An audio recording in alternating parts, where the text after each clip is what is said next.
আগামী দিনের যে ৪৫ নম্বর ওয়ার্ড, এই ওয়ার্ডকে আমরা একটি মানবিক ওয়ার্ড বানাতে চাই। এমন কেউ থাকবে না যারা ঈদের আনন্দ থেকে বঞ্চিত থাকবে, ঈদের আনন্দ থেকে তারা দূরে থাকবে।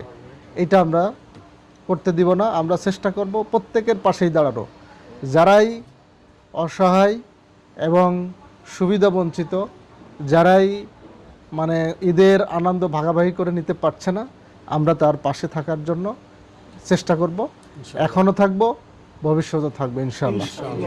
প্রিয় ভাইরা, আমরা এই ওয়ার্ডকে এমনভাবে গড়তে চাই, এই ওয়ার্ডে অনেক সমস্যা আছে।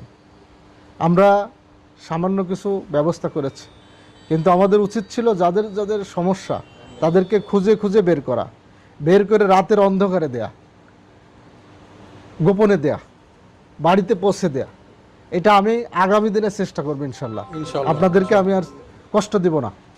আল্লাহ রাসূল সাল্লাল্লাহু আলাইহি সাল্লাম বলেছেন, যারাই সমস্যাগ্রস্ত থাকবে তাদের খোঁজ খবর নিতে হবে এবং তার পাশে গিয়ে দাঁড়াতে হবে। যদি দাঁড়ানো যায়, সে ব্যক্তি হোক, সে জাতি হোক, যেই হোক, এটার সুবিধা দুনিয়াতেও পাবে, আখেরাতেও পাবে। এটা আমরা চাই নাকি?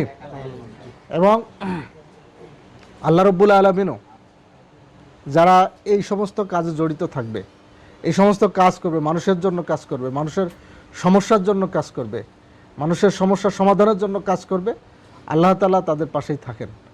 আপনাদের কাছ থেকে আমি দোয়া চাই এটাই বলে যে আগামী দিনের যে কোনো